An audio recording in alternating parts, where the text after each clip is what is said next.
Where are the Romantasys where they are a simp from the start? Give me one of those.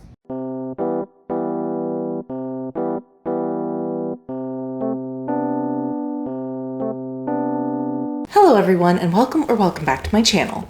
Read, share, repeat, where we discuss books from the perspective of an aspiring fantasy author.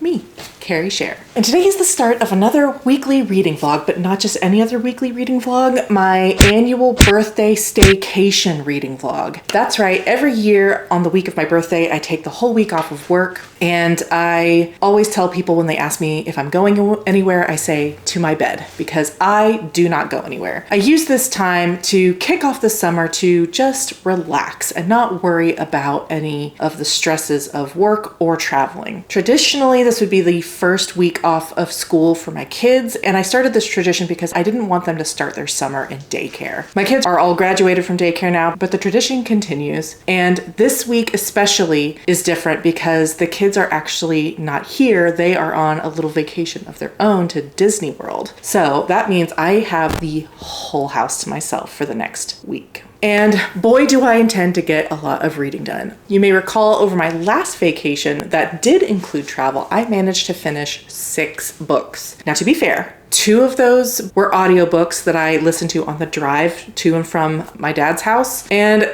I think at least 2 of them I had also already started, and one was a reread. So there were a lot of factors that went into that astronomical reading week, and then I slumped afterwards. So all of that to say, I don't quite expect to hit those numbers this time, even though I actually have less going on. I just realized my bed is crooked. It's gonna bother me. I can't let it just sit there. That's better. What was I saying? But that did not deter me from picking out a book for every day of this reading vlog. And yes, if that sounds insane, 7 books in 7 days, you're probably right. I am going to want to lay in bed and vegetate, and I also have some big writing plans and content stuff going on, so I'm not gonna be able to just read all day long, but I'm certainly gonna try. So for Sunday's read, that is today, Sunday, June 1st, I have chosen The City in Glass by Nevo. And this is a little bit of a cheat because it is a novella, but I also have other obligations going on today. I've got some homework to do, and it is also the deadline for finishing my first draft of my current work in progress. And I've got about 4,000 words left to write. So I've got a lot going on. And so I thought The City in Glass would be actually perfect for this kind of reading challenge I have set for myself. And I've actually already started it. I'm just about 10% in. It follows a demon woman named Vitrine who has kind of fallen in love with this city. She arrived at the city very, very early in its development and kind of built it up unseen over the centuries into this massive, thriving metropolis. And then one day, angels arrive to basically raze it to the ground. And she curses one of the angels, who then joins her in her quest to rebuild her fallen city. The writing is really, really beautiful and really, really poignant, and I'm enjoying my time with it so far, and I definitely anticipate getting this finished today. For Monday's book, I am going to be reading A Fragile Enchantment by Allison Saft. This is a YA romantasy about a dressmaker, and that is really all I know about it, but I do know that I read A Dark and Drowning Tide last year and really, really enjoyed it, especially Allison Saft's writing. And so while YA and romantasy are not typically 2 components of books that I typically enjoy, I do have some hope for this one for sure. And it's another shorter read, a good way to kick off the rest of the week. But as you know, if you watched my June TBR video, that the physical portion of the TBR is quite massive this month. So Tuesday's book is The Tainted Cup by Robert Jackson Bennett. This is a reread. I read it last year and really, really loved it, but I wanted to go back and annotate it, especially before I get into Wednesday's read, which will be A Drop of Corruption, the second book in the series. The only issue here is that these are both pretty lengthy, and this is where I anticipate getting slowed down in my quest to read these 7 books, especially since annotating them does mean that it'll just take longer. So that's Tuesday and Wednesday. And then on Thursday, my partner is having a very minor surgery, and I will be responsible for shuffling him to and fro. So I wanted to pick a ebook that day. And for that, I've chosen The Night and the Moth by Rachel Gillig. I do have this on physical. I got my Fairy Loot edition last month, but I also have it checked out from the library, and I think I'm going to utilize my library's ebook copy for my reading journey here, just because I don't think I want to handle the Fairy Loot edition too much. It's just too pretty. So that is Thursday. So for Friday, my kids will be back probably around the middle of the day. So I thought a shorter book would be better. So for that reason, I've chosen Dragonfruit by Makia Lucier. This is another YA fantasy about a girl whose father has stolen a dragon egg. And so that has kind of brought shame upon her family. And that's all I really know about it, other than the fact that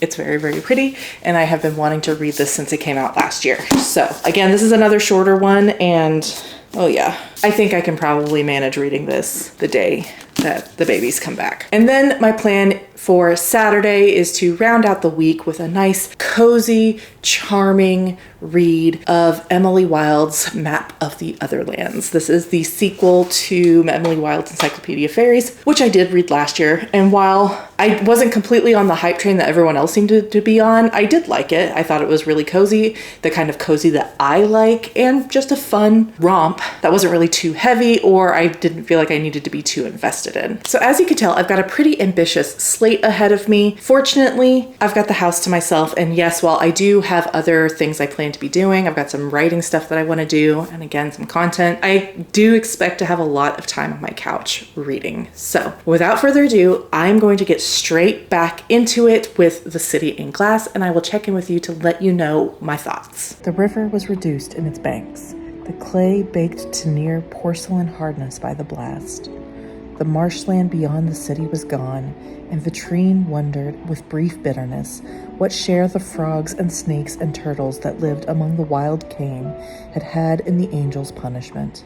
Then she put the bitterness away and got to work, because anger could start a thing, but it took endurance and forbearance and patience to finish it.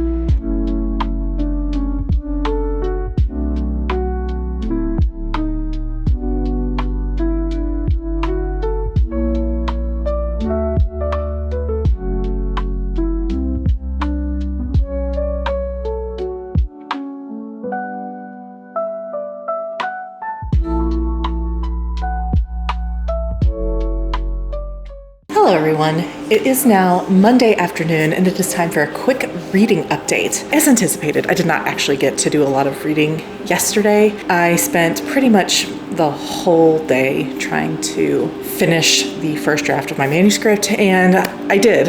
I am very pleased to say that I did manage to finish. Oh, let me mute this. That's better. But it did take me until about 1 o'clock in the morning. And at that point, I was in no position to do any reading of any kind. But I did just finish my first book of this reading vlog, The City in Glass by Niveau. And I really don't know what to say about it. I really don't know what I feel about it. It was an enjoyable read about anger and grief and loss and falling in love despite holding all of those things so close to your heart for so long. And I don't know, that's just not a book that I need. I mean, like I said, it was a pleasant reading experience. It's a novella, so just over 200 pages, but I just don't have a lot of very strong feelings on it. It was fine. The writing was very beautiful. So I'm probably going to give it about like a 3.5 star, but I just don't know. I'm not a big literary fiction person, and this definitely kind of trends a little literary, but like I said, it was enjoyable. It was pleasant. There were moments in there that were poignant and powerful. So it was interesting and an easy way to kick off this reading vlog. But I am now quite behind. I do need to now pick up A Fragile Enchantment by Alison Saff, but I do have to get some other work done. I've edited a video, thank God I knocked that out of the way, but then I've also got to do some filming and some more editing and some more reading and some more writing, because just because the first draft is done does not mean that the work stops. I am going to take a little break. I'm going to do some filming, and then my plan is to start A Fragile Enchantment. Okay, I just started A Fragile Enchantment by Alison Saft, and I'm on page 10, and our main character, Neve, is meeting who I assume will be her love interest later, and this is how he is described. His features were narrow, as sharp and steely as a blade. Almost, well, she'd call him dangerous, but in truth he was built like a sewing needle. She could break him in half if she really set her mind to it. Girl. It's just so funny because, like, so far Neve has been kind of a wilting flower, and she's like meeting a prince, and she's like been very nervous and like, oh, I don't want to throw up on the carpet. And then she's like, I could break this man in half. What do you mean? It's so funny. I'm now on page 18, and I am once again begging Romantasy authors to stop pairing your female characters with men who hate them. It's not cute, okay?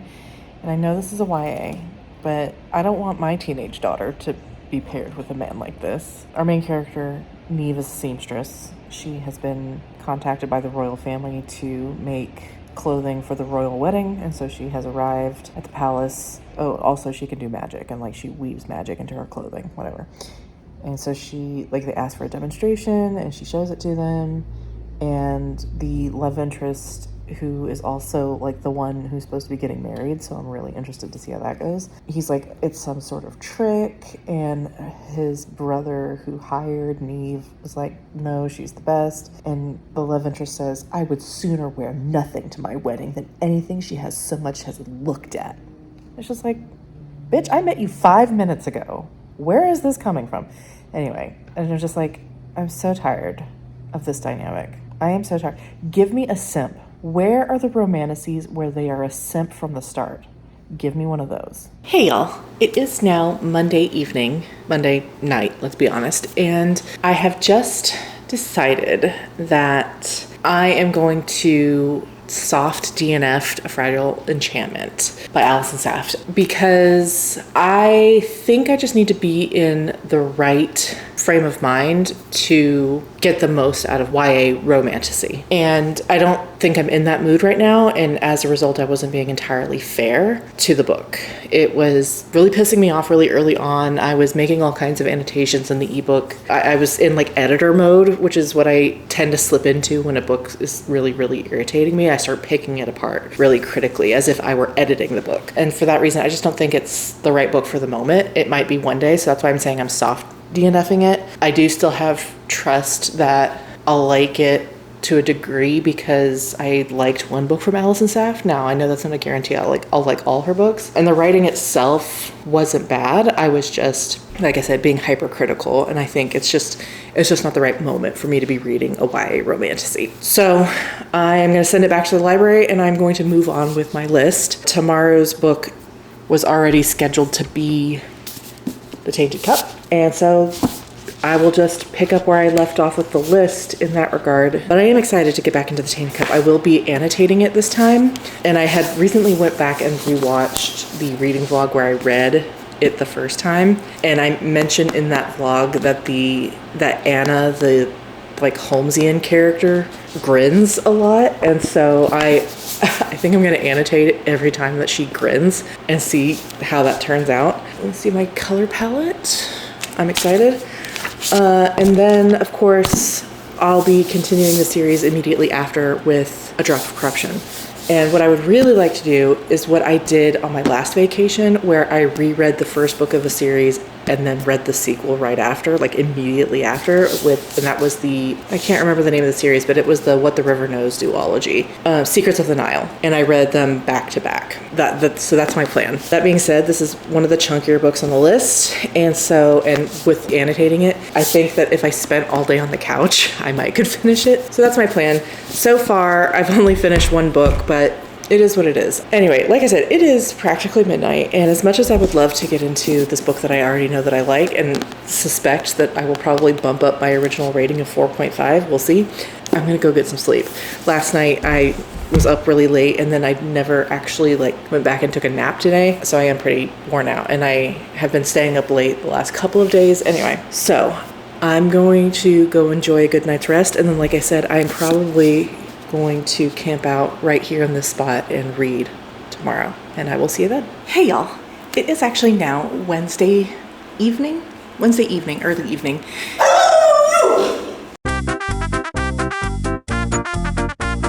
And I did not update you yesterday or most of today, and that is because for the last 30 hours or so, I have pretty much been parked here on my couch or in my recliner reading a book that I've already read. That is, of course, The Tainted Cup by Robert Jackson Bennett, and I just finished it again. I was annotating it, so it took me a little bit longer than I anticipated, so I am now a little bit behind on my reading goal for the week, but this book was just as good the second time. Actually, in my opinion, better. I am going to bump up my rating from a 4.5 to a 5. I think I liked it better just knowing what to expect. I think I said in my review, my original review, that the Holmes character does tend to irritate me, and that was true the first time I read it, but rereading it and knowing what to expect, I think helped temper my irritation, and I ended up enjoying it a lot more. I think part of the reason for that is that I made a game of like the most irritating quality,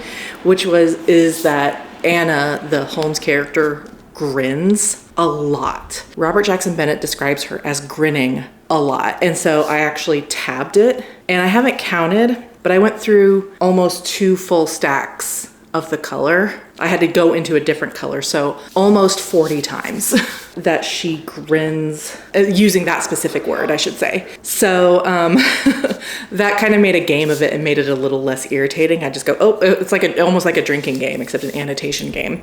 And I think I'll probably continue that in A Drop of Corruption, which I am just about to start. Now, normally I do not like to read series entries back to back because I tend to get a little bit tired of the characters and the world, but knowing that this was such an enjoyable read and everything that was revealed at the end, I want to get back into it. I'm excited to read the new mystery. So other things that was a revelation for me rereading this was just how much I am attached to our POV character, Din. I just love him so much. He's a precious cinnamon roll, too pure for this world, and I love him. I'm so like invested in him especially, and again, all the more reason to want to get into the sequel. And also, I read this I think in June or July, sometime late summer last year, and despite it being less than a year, I was still like caught out by some of the elements of this mystery. I had forgotten enough that it was still like propulsive to me. Of course, I remember the big shape of things, and I knew some of the major reveals, but I was even caught by the like red herring I was caught by last time. Like the same character who was like, oh, that person's involved, and then it turns out that they weren't. I did it again. So that just speaks to what a great mystery I thought that this was, and definitely I love this setting so much, the biopunk plant-based fantasy magic. I love it. I gave this a 4.5 last year, but only because of how irritated I was throughout the story of the main character of Anna. But I think I thought about this book more than any other book I read last year, even my other 2 5-star reads, including another Robert Jackson Bennett book. I had the feeling that if I were to go back and reread it, that I would have that feeling, that 5-star feeling. And it could also just be that I'm feeling super generous as I'm reading these days lately. I have given out a lot of 4s and 4.5s and 5 stars this year. This would make number 4 when I had 3 in all of last year. Now, granted, this was a reread, and one of the other 5 stars was also a reread that I bumped up for my previous reading. So obviously rereading improves my opinions of books. I'm guessing this will also be a 5-star. So I'm gonna get settled in. I probably won't make it terribly far tonight, and then tomorrow my partner is having surgery, very minor surgery, nothing to worry about, but I will be at the hospital for a while, and I plan to get more done there. I was supposed to start this morning. That would make it like, what time is it now? Like 10 hours behind schedule. I assume that'll be the case, but that's what I'm gonna do, and I will be definitely more proactive about updating you guys as I get through this one, since this is a new read. Okay, so I'm gonna go get settled in back in my chair with my heated blanket and my new tabs. I'm not super in love with this, but I had the thought while I was annotating the Tainted Cup that what am I supposed to do with all the tabs I don't use off of one palette? Like, this is the Tainted Cup palette, and as you can see, I used all of the ones for Anna grinning and most of the next one, and then quite a few of these green, that was for the mystery, and then the blue I was tabbing like moments that I liked from Din, and it's just like, okay, so a lot of these have been used, but a lot haven't, and I was just thinking, what do I do with these? Like, I guess I can try and use what's left for annotating a different book, but if I get too excited, then I'll run out of a color, and then the colors won't match. Anyway, so I'm trying to do that. I'm reusing this palette. I can't even remember what I used this for. Oh, I think it was my very first annotation actually, which was the Daughter of the Moon Goddess. So I'll just have to be cautious with how I'm doling these out, but I do have a backup one of these color palettes as well. So anyway, all that to say, I'm gonna go sit down, I'm gonna get to reading, and I will check in with you again periodically. What I like to do is 10, 25, 50 in the end. So at 10% should be about 45 pages. So I'll see you in about an hour.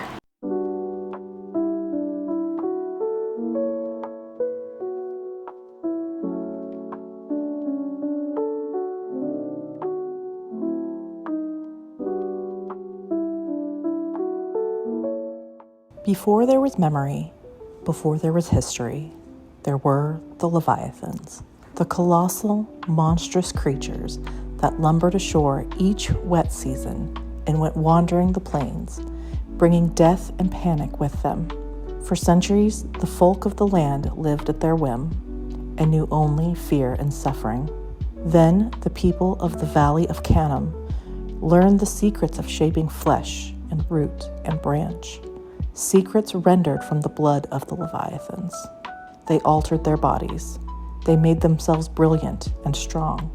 And when they emerged so transformed from the shadows of that valley, they began to change all the world before them. First, they devised methods to bring down the Leviathans.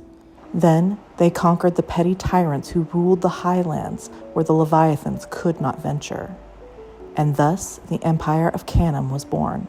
For 600 years, the empire has spread and survived, but only barely. The first people of Canum died out long ago, and the empire lost much wisdom and cunning with them. Each year, the Leviathans still come ashore. Each year, all the arts and genius of the empire must be mustered to hold them back.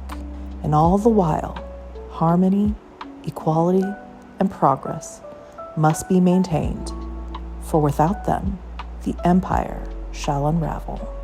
Okay, back again for a quick 10% update of A Drop of Corruption by Robert Jackson Bennett, and there's usually not a lot to say at 10%, but what I will say is that I am immediately suspicious of our new friend, this person who is escorting Din around the new area and the new crime scene and all that, kind of like just the liaison so far. And my chief reason for being suspicious is that she grinned 3 times in 2 pages to start the book, and that was suspicious to me because grinning is Anna's shtick. If anyone is grinning, I immediately associate them with Anna and her intellect. And I know that this is supposed to feature a character who is outsmarting them. So I'm just putting it on the record. What's her name? Mara? Mallow. So, putting it on the record, Mallow is suspicious. That's what these pink ones are. She hasn't grinned since then, so now I'm feeling a little foolish. But 3 times in 2 pages, I'm just saying. So that's what those pink ones are. I'll monitor grinning, and I'm just about to link up with Anna, so more grinning abound, I am sure. And then these little blue ones are mystery and clues, and then these nice little pale green ones are for Din and his character arc and my precious baby boy. That's it. That's all I've got so far. Other than that, it's a locked room mystery, which I think we can all agree is one of the best kind, and that's really all I know. And we're in a politically sensitive situation. They're in an area of the continent that has not officially been absorbed by the Empire. The Empire maintains a presence there. There's a lot of Imperial soldiers and their organization for studying the Leviathans and developing all of the various magical things. But technically, this area is not a part of the Empire. So it's a politically sensitive situation. Lots of the Imperial soldiers in the area are locals, so they've kind of got divided loyalties, so I think that'll play an interesting role there. And then we've gotten a hint of a facility where they develop all of the new magical things going on, or they study the bodies of the Leviathans. We've just been told that that's nearby. So far, lots of leads, lots of juicy threads that I'm sure will get explored as I go along, but that's all they are right now, is just barest hints and traces and the beginnings of threads. I'm going to take a short break. It is now 7:30. I'm going to take a short break. I'm going to eat a little dinner, and then my goal is to read at least until 25% tonight, hopefully more, but my next check-in will be at 25% before the end of the night. So I'll see you then. Hey all, back again for another reading update. I've just hit the 25% mark of A Drop of Corruption, and I think I love this mystery even more than the first one. It's very twisty. I'm only at 25% in. It's got some political connotations, the kind of serial killer who likes to taunt the investigators. So I've got quite a few more tabs. As anticipated, we've got a slightly darker shade of pink for Anna's grins. We've got purple. This purple are lines that I like, and I think that's it. Those are the only new ones. Some thoughts. I did not expect, and this might be a minor spoiler, minor spoiler, but I did not expect Din to develop a sex addiction. That was a little bit out of left field. I'm still moderately suspicious of our new friend. I still cannot remember her name. Mallow. We'll see. But she is perfectly positioned in a lot of ways in the narrative, and could just be for narrative convenience or as a red herring. But I am suspicious of her still. And it's been really entertaining. I could read 100 of these. I wish I could read 100 of these. I really hope this doesn't end up being a trilogy. I hope this occupies Robert Jackson Bennett's career for a while. I am really enjoying it.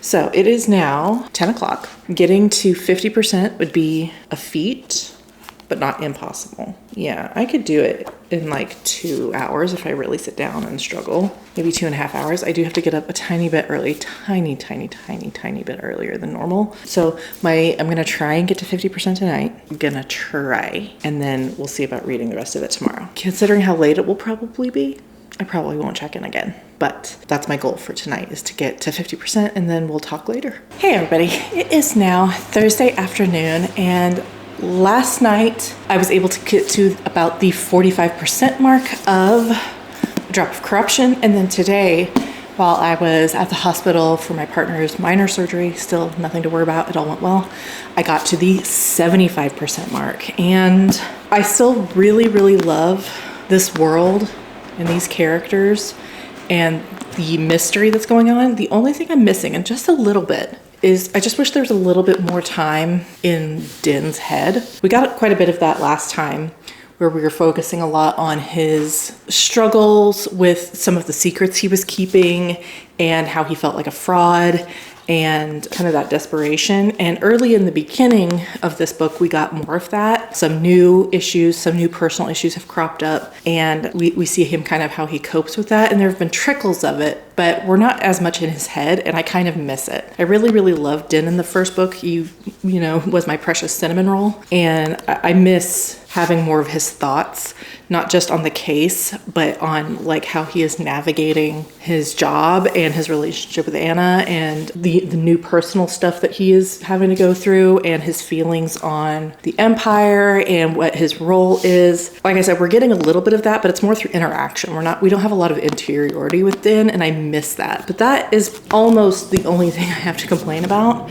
I am getting into the climax now, and I'm fascinated to see where we end up from here. In the Tainted Cup, I kind of had the shape of it, but this feels a little bit more nebulous to me. I have no idea how this is going to wrap up. But yeah, I'm still really liking it. It's very propulsive. Like I just like, it's throwing me along, and the reveals have been exciting. Just a quick programming note. I had to update my tabs a little bit because I ran out of the original pink color that I was using to tab Anna's grins. And then I ran out of the second color. Now, those had already been used, so it's not like a full 40 have already been used yet. But I was at the hospital, I didn't have any other backups. So then I had to switch the mallow grins to a different color because they were pink also. And I'm trying to cluster all of Anna's grins into one kind of color. So now we have 3 shades of pink for Anna's grins, and now this dark blue is Mallow's grins. Now, speaking of Mallow, I was suspicious of her early on because of the grinning. Now, she hasn't done hardly any of it, only 4 total throughout the book, and 3 of them in the first 15 pages. But I do have other suspicions about her now, and they could be completely misplaced, but I kind of wish that I had tabbed suspicious moments that stuck out to me that made me think, maybe she's got other things going on. Because I feel like once I get to the end, I'm either going to feel really smart or really foolish, and I'm not going to have any specific places I can point to that made me think why I think. It's whatever. That's something I can go back on reread and be like, this is what made me think of it, but oh well. So that's where I'm at. Currently we just got back from the hospital. I just finished eating. I really want to take a nap. But I also need to do some editing, and I also have to get some homework done. I kind of forgot willfully that even though I'm on vacation, I still have assignments. And I don't want to do them, but I need to at least look at them. I may take a nap and then edit and then glance at homework. And my goal is to have this finished later today. That will put me almost a full day behind on my reading goal for the week, but I'm not really that pressed about it. Tomorrow, I will just shift everything and pick up The Night and the Moth and then finish out the vlog with I'll probably still stick with, will I? Yes, I probably will stick with Dragonfruit for Saturday because it's shorter.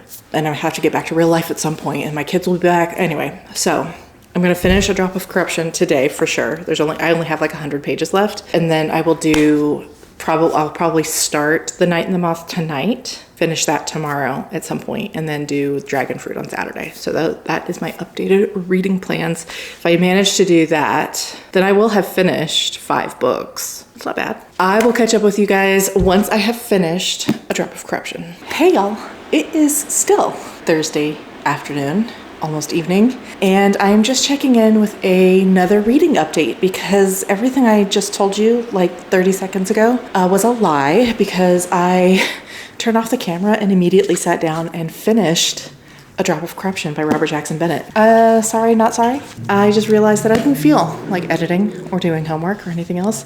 I wanted to finish this damn book, and so I did. This book, wow, let me just say that. This book, the finale, the climax was way wilder, I feel like, than The Tainted Cup.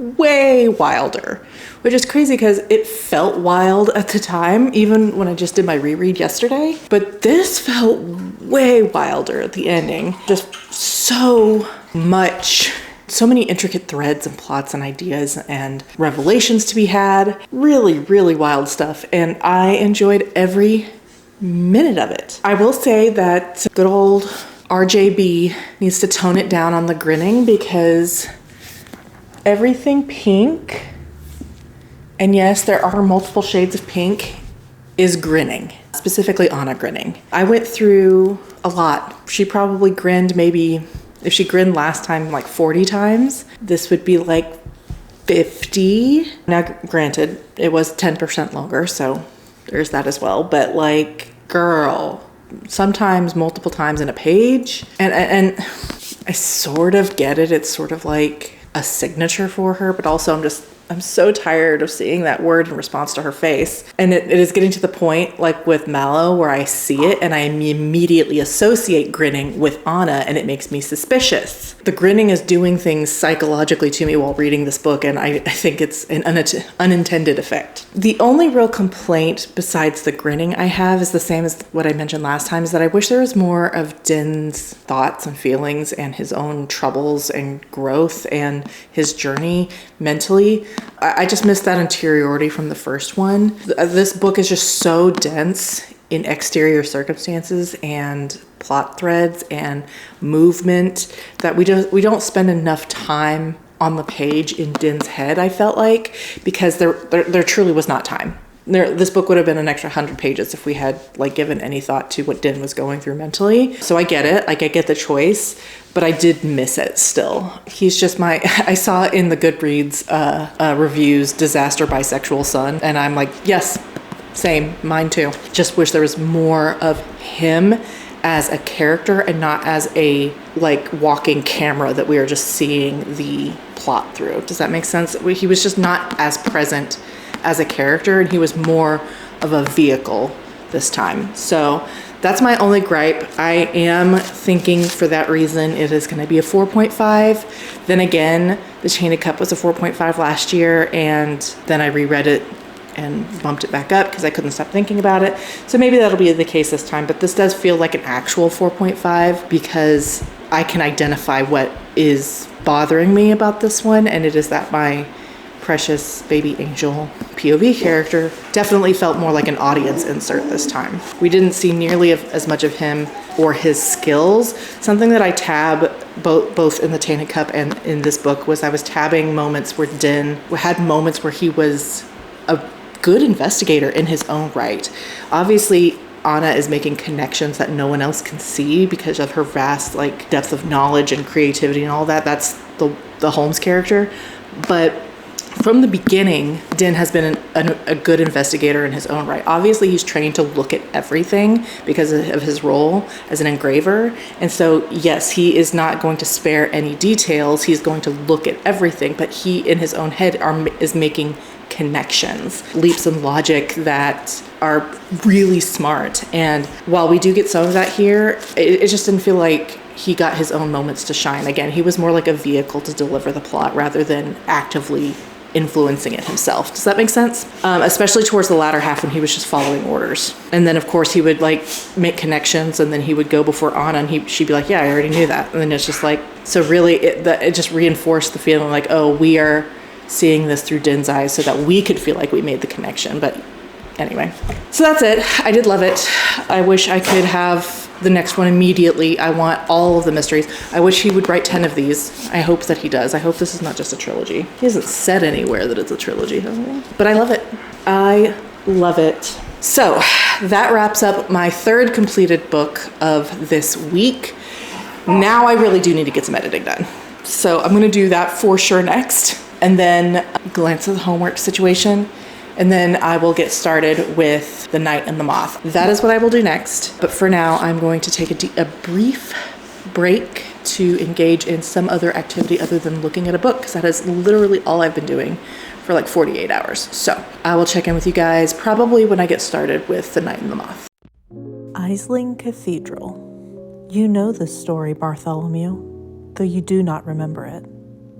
I'll tell it to you as best I can, and promise to be honest in my tale-bearing. If I'm not, that's hardly my fault.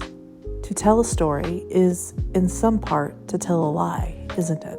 Once you came upon Trom's highest tor, where the wind whispered a minor tune.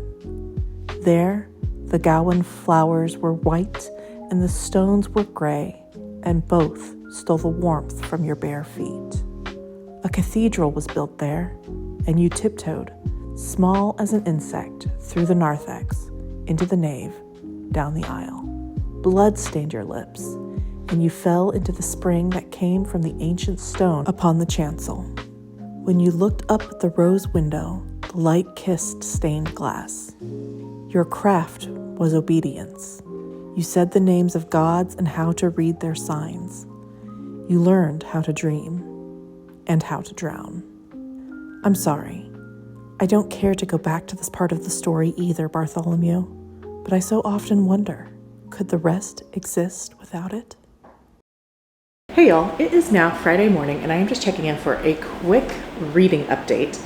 Last night I got to about the 10% mark of The Knight and the Moth by Rachel Gillig, and I don't really have a ton of thoughts yet. I will say that there is a similar dynamic so far in this book between the two love interests as there was in One Dark Window, which I didn't love. A lot of the time I felt that Elspeth in One Dark Window was extraordinarily hostile and unnecessarily hostile. At least in this one, the main character has a reason to be hostile. The love interest, the man, is being a dick to her and being very disrespectful, and so I get it.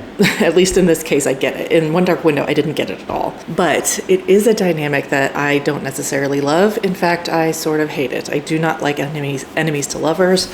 I like a simp. Give me a simp romance. So we'll see.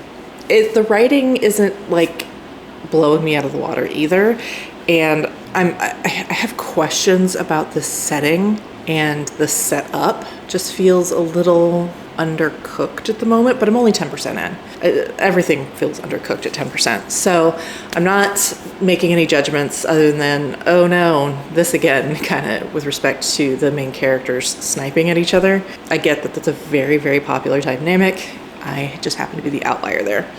So I have a lazy day today. I got up this morning and kind of realized that I've been sort of working my entire vacation, if you count like the reading as work, which I don't necessarily, but it's also like I am doing content creation, which is sort of like working anyway. And so I'm just sort of looking to have kind of a lazy day. I'm going to lay in my recliner. I'm going to watch some YouTube. I'm going to do some cross-stitching. I will do some reading. I would like to get some writing done as well. I've got to start on my revision plan for the first draft that I just finished, which you can learn all about over my other channel. And yes, I do plan on doing some reading as well. My hope is to finish The Night and the Moth today. It's less than 400 pages. It probably won't be as dense as like the last two like murder mysteries that I wrote. I have hopes. Now, my kids come back at noon. I am anxiously watching the clock. I have missed them very much, so probably after that my attention will drop off distinctly. But that's kind of my plan. So I will check in with you once I hit 25% of The Night and the Moth. Hey y'all, it is now Saturday evening and I have a quick reading update for you. I have just reached 15% of The Night and the Moth by Rachel Gillig, and I have decided to respectfully decline to continue reading. I have, shall we say, some disrespectful thoughts that led me to putting this book down. Not just about this book, but kind of about Romantasy in general. And so if you are a fan of Romantasy books, and particularly this book and Miss Rachel Gillig, I now give you the opportunity to go away because I have some thoughts and I would like to vent my spleen. I will helpfully put a spoiler warning right here, even though I'm not spoiling anything. But if you would like to return to this video at a time where I'm not disparaging something that you like, you can come back when this spoiler mark has gone away. 3, 2, 1.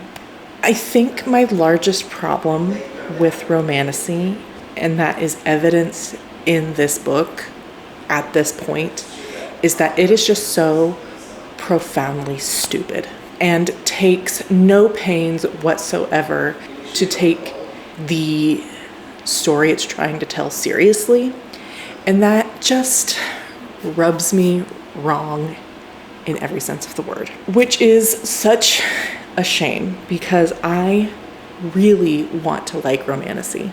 I really, really do. I just got finished reading A Drop of Corruption, which is a murder mystery fantasy story. And in the first book of that series, there was a very minor romantic subplot that I loved that kind of, because of circumstances, had to take a back seat and was very, very rarely mentioned, and I missed it. I wanted to know more of how Din was feeling about his lover from the first book so bad. I wanted more of it. I wanted more Din in general, but you already know that from previous clips. But it's not that I disdain romance. I want more of it in the books that I am already enjoying. But my issue is that so often in Romantasy, it is just so dumb, and it makes me feel insulted. And that is how I know I am not the audience, because lovers of this subgenre eat this shit up, and I feel insulted. To be specific, in The Night and the Moth, we have a cloister of girls who have been adopted by this special church and given the power to divine favor from the gods for anyone who asks. They go through this ritual, they interpret signs that the gods give them in these visions, so they are very well sought after. They are cloistered up in this cathedral, up in a corner of the realm, but people come to them all the time and ask for divinations. And these girls are not allowed to have identities to themselves. They don't even know each other's names. There are 6 of them, and they are serving a 10-year term as diviners, upon which I assume a fresh batch of girls will be brought in. But again, they're not even allowed to have a name. They are shrouded completely from, I guess it's just their faces. Anyway, so they don't even know what they look like. And so it's kind of their whole identity for the last almost 10 years. These girls are coming up to the end of their term. And I find that fascinating. I was really into the setup. So at the beginning of the book, a retinue from the new king, who is just a kid, barely legal, 17 or 18, I think they said. Unexpected circumstances, he became king. He and his knights are arriving to the cathedral so that the new king can see if he is favored by the gods through these divinations. He gets bad news. This is all within the first 10%. And the main girl, who to everyone in the cathedral is only known as Six because she was stripped of her name when she arrived at the cathedral almost 10 years ago, but we know her name is Sybil. She loves her work, even if she doesn't like the method of it because of reasons, but she loves her work. She feels very proud of what she does. However, over the course of this situation, she meets this knight in the retinue who is pretty mean to her and really disdains what she does and is awful to her in general for no other reason than people love enemies to lovers shit. I'm sure there's an actual in-character reason, but I haven't gotten that far. Okay? Awful to her. Insults what she does, implies it's basically all bullshit, right? And it's just generally a douche. And I was like, okay, all right, interesting. But tell me why this girl goes to bed and stews over all of the awful things this man says, and then gets up the next day and she's like, you know what? Even though I am the good girl of the convent, I've decided that I want to sneak out, something they're not allowed to do, but sometimes do, but that she has definitely never done and never been in favor of because she's the good girl. And she decides, I'm going to sneak out. We should all go. All 6 of us should sneak out in the middle of the night and go to some fair. And all the other girls are like, oh, are you sure about that? Isn't it dangerous? All of us at once? Wouldn't that be strange? We need someone to escort us? And she's like, oh, I've got an idea. And she goes down to the knights' quarters where the knights and the king still are. And she walks right in. She's like, hey, dick-ass knight, I want you to escort me and my, fellow diviners down to the fair tonight in the middle of the night because we're not actually supposed to be going out. And just says this in front of these. And they're like, fucking why? And she's like, I want to have fun. And the knight goes, no. And she's like, upset about this turn of events. And then again, just was like, well, it might not be something we're supposed to do, but you guys weren't supposed to be drinking from the holy spring. And I saw the king doing that last night. And this is what I mean by it's stupid. Because why would they let that kind of accusation stand? Why should she be allowed to just barge into the quarters and demand why does she think that that's okay? And why would she choose the dick-ass knight instead of anyone who was even remotely kind to her? Some of her other diviners have already slept with some of the knights. Pick one of the nice ones to do this for them. Why does she have to walk down there? It's just it makes no sense. There is no logic whatsoever in this happening. And yes, I could continue reading and maybe there might be some attempt at salvaging or explaining why this thought process occurred, because it certainly hasn't been explained. She just goes, I know someone who might escort us. The person who's been nothing but unkind to me. And what? And that's what I'm saying. It takes no pains to even remotely make sense. It just whatever the barest minimum effort to try and wedge these two characters together, that's all they're doing. And it pisses me off. It is so dumb. And I can't tolerate it. So this might be the last time I try Romantasy, because I just can't. I'm clearly not the audience for it, because I can't read something like that and make my brain be like, yeah, okay. I can't. I'm asking, and this goes back to maybe I'm just too much of a writer where my inner editor never stops talking, but I'm constantly questioning what's in the text. Why would they do this? And if I can't think of a logical answer, I cannot proceed. It just makes me upset. And Romantasy is, in my experience, has been a genre that does not care about making sense in that way. And like I said, that is purely a taste thing, because obviously the girlies out there are eating this shit up because they don't need the logic. They need the characters to be wedged together, and whatever vehicle gets them there, they don't care. They don't care if it's a hoopty. They don't care if the tire falls off as they're pulling into the parking lot. As long as they get there, that's what matters. And I can't. I have to be in a vehicle that complies with all the safety laws. It makes perfect sense. And a lot of times Romantasy is just not it for me. And there have been Romantasys that have been fine, but a lot of times it's just stuff like that. I tried reading The North Wind earlier this year, I think. And it was the same stuff. I think within like the first like 50 pages, I had made something like 20 notes of why this is stupid. What is she doing? And it's purely just behave in a way that will throw the two characters together in the shortest possible amount of time and with the barest trace of plausibility. Logic need not apply. I'm going to stop because I think I've made my point, but I'm not going to be continuing with The Night and the Moth. And it could be that it gets better after this. This is just a blip in 400 pages that the author saw necessary just to get them to the next part of the plot. But like, again, as a writer, I have to have more than that. It can't just be that. Like, I am working on revisions for my novel right now. And these are the kinds of questions, like, if I can't justify it, if I can't make it make sense, if I can't like see the logic in it, then it isn't making the cut. I have to do better. And it frustrates me that is not a standard that all writers are applying themselves to. And again, they don't need to, because they have an audience. Obviously, Romantasy has an audience.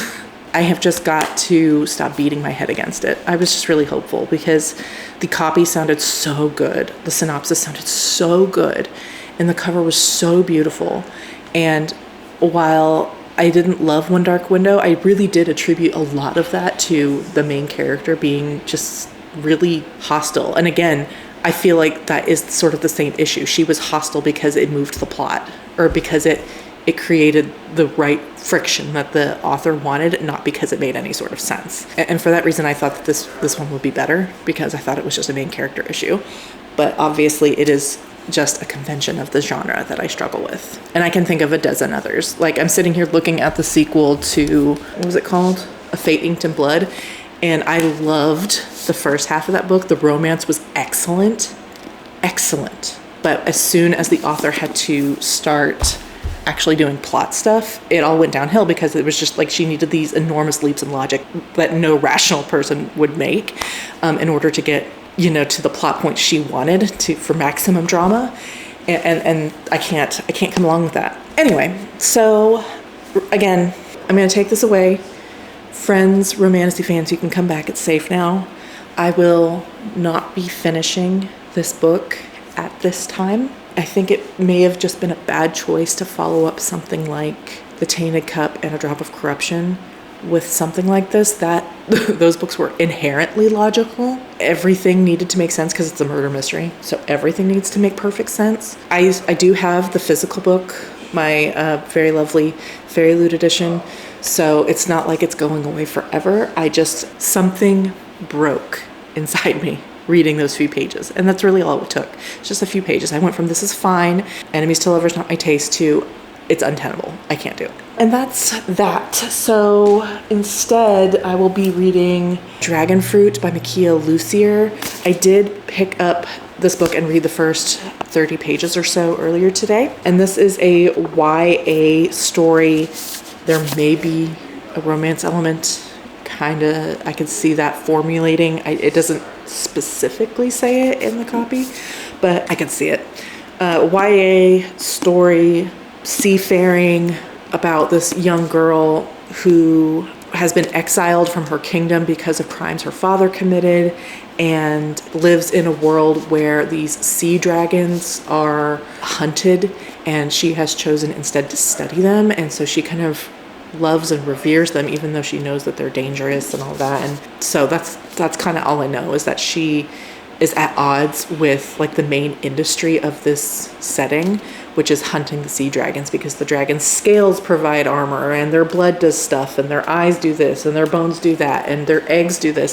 So like every part of them is valuable, and so they are hunted. And yet she has chosen to instead study them. And so she is kind of like at odds with the rest of her society. And she's already in exile. So it's already like, she's already an outsider. This book is quite short. The font, enormous. The pages, 350. And my goal is to get to at least the 50% mark tonight and try and finish it out tomorrow for you guys. And that might just be all I get done this vlog. So I'm going to go ahead and get to reading on this, and I will check in with you. I'm already at like the 9% mark. It's going fine. So I will check in with you maybe at the 25% mark, and we'll just see how it goes. Like, I'm not fooling around, you guys. I am going through my Libby app and deleting anything Romantasy off of my like future reads list because I can't keep doing it, and it's not really fair to these authors either. They are writing what they love and they are writing for their audience. And I keep inserting myself into the audience thinking I belong here, and I don't. I just don't. And this is kind of like the final straw. So I'm doing us both a favor, myself and these authors who have labored as I am laboring now over something that they're passionate about that is simply not for me. Okay. Like I don't know why I keep trying. I do know why I keep trying because I want to like it. I just don't know why I haven't accepted the fact that I don't. Anything that was in my TBR for the month, anything I have tagged, unless like I've heard excellent things about it, like that even like non-Romantasy fans would like, it's going away. I'm not going to do it anymore. I'm going to spend my time reading books that are more to my taste and not put the negativity out into the universe anymore because I keep subjecting to myself to something that is not for me. In the old tales, it is written that the egg of a sea dragon, Dragonfruit, holds within it the power to undo a person's greatest sorrow, an unwanted marriage, a painful illness, an unpaid debt, gone. But as with all things that promise the moon and the stars and offer hope when hope has gone, the tale comes with a warning. Every wish demands a price. By the time Hanalei turned 18, 500 dragoners roamed the Nomi Nomi Sea, ships built to hunt the sea dragons that called the waters home. Every part of the creature commanded a high price, their scales for armor, their oil for lamps, their eyes chopped and stewed, or their tongues dried and powdered to preserve youth and beauty, and their eggs, most precious of all, though no one had laid eyes on dragonfruit for years. 500 dragoners to capture and kill. And then there was Hanalei. Hey y'all, it is now early on Saturday evening, and I have not done a lot of reading since we last spoke, but I did just get to the 25% mark of Dragonfruit by Makia Lucier. Oh, I have it right here.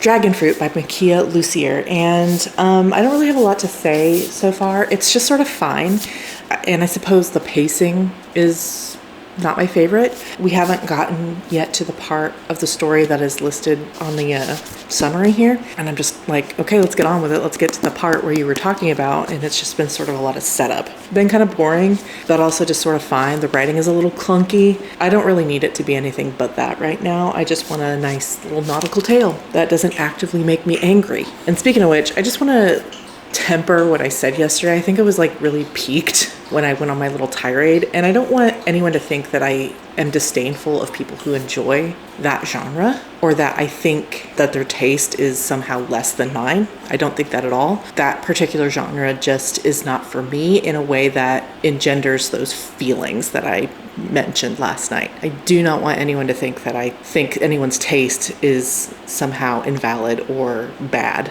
just because it does not align with mine. Everyone can like what they want. It's just that genre makes me feel those things, and therefore it's not for me. Anyway, I was stewing about that all night, just thinking like, oh, I hope no one thinks that I'm insulting them. I'm not even really insulting the genre. It's just that it makes me feel certain things. Does that make sense? Anyway, so like I said, it's early Friday evening. I'm going to make some dinner, and I've got some homework to do. Not a whole lot, fortunately. So I'm gonna kind of bounce back and forth, but my goal is to have this finished before I finish the vlog. That might be tomorrow, which would not be ideal, but it reads very quickly, and it's very short. So I will check in with you again at the 50% mark and let you know my thoughts. Hey all, just checking in for another quick reading update. It is Saturday evening, almost 9 o'clock. Jeez, it's so light outside, that's the summer. And I just got to the 50% mark of Dragonfruit by Makia Lucier, and I really don't have that much to say. I did try to annotate at first, but I kind of stopped because it just isn't triggering a lot of thought This is definitely one of those like head empty, just enjoy sort of books. Definitely what I would classify as like a palate cleanser. We are following two main characters, Hanalei and Sam. I'm not even gonna try Sam for short. And they are childhood friends who were separated when they were like 8 or 9 years old because Hanalei's father betrayed the royal family, Sam's family, and went into exile with her. And while she was not to blame for his decision that led to their exile, she was just a kid and couldn't get back after her father passed away shortly thereafter, and has been kind of living a transient lifestyle, working for a university studying these sea dragons, and circumstances have led her back home for the first time in 10 years.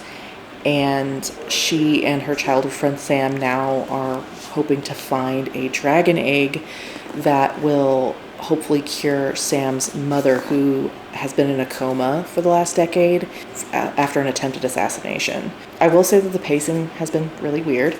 I thought that the hunt for the dragon egg was going to be like the main thrust of the plot, and I am at 50% and they haven't even started yet. Like, they just said, oh, you're going to go start looking now, on that last chapter that I just left off on, and I'm just at 50%. So the pacing is a little weird, or at least like the description that's on the jacket copy kind of led me to believe that this would be a journey, and it hasn't really been so far. All that to say, it's just very simple. It's definitely a palate cleanser. It's nothing super impressive or anything that I think will really stick with me. I do love like the vibes, the Pacific Islander vibes, and the ocean and the nautical. It's not really nautical, it's just more islandy, which I'm fine with, but they haven't really been on the ocean a lot so far in the first half. So it's just fine. Like I said, it's just fine, but that's really all about it. So it does read very, very quickly. So I do anticipate finishing it tonight, and that will round out this vlog. So I don't know if I'll check back in tonight, but I will certainly touch base with you again once I am finished, possibly tomorrow morning. Okay, this book is starting to piss me off because we have reverted to character is dumber than a box of rocks in order to prevent plot from happening too soon. And I hate that. Fortunately, it's not the female character. It's usually the female character that happens to. This time it's the male character, while the female character who would put two and two together is out of sight, but it's still a pet peeve. Like, come on, man. Come on, man. Use the brain cells, your God-given brain cells, and put it together. Twice. Two different situations. And he's just like, huh, well, that's weird. Oh, well. This is why I don't read YA. Hey y'all, just checking in with my final reading update, and that is to say that I finished Dragonfruit by Makia Lucier, and I don't really have anything to add from my previous updates. It was fine. I think I came back around eventually when I realized that everything in this book was told kind of in a hurry. It was just very eager to get everything out. It didn't really linger in any profound world building moments or characterization moments or plot moments or anything. It almost read like a folk tale with a little bit of extras thrown in. And once I kind of accepted that was sort of the point, or at least maybe it wasn't, but that's how it kind of felt to me, then I was able to kind of enjoy the rest of it. It was fine. There's nothing deep about this book. There's nothing especially groundbreaking or really thought-provoking about it. It's fine. I do like that it was a change of pace from some other like fantasy that I have read. It's not dark academia, it's not romantasy, it's not grim or high fantasy. It's a tropical story about what you're willing to pay to save someone that you love, and what home means, and just the sacrifice of growing up. It was fine. I'm going to give it 3 stars, I think. But that is not going to save it from an unhaul. It is going straight into my unhaul pile because I don't need to ever read it again, despite how pretty it is. It belongs on the shelf of someone who's going to love it and show it off and adore it, which, while I didn't hate it, it's just not me. So that is going to actually wrap up this reading vlog. Thank you so much for watching. I so appreciate it. If you like my content and want to support the channel, please like and subscribe, or consider leaving a comment down below. It is like 11 o'clock and I'm tired and I want to go to bed, and I haven't done any of my homework or anything. Bad decisions all around. In my next video, I will have probably my May reading wrap up for you. Yeah, that sounds right. So I hope you look forward to it, and I will see you then. Bye.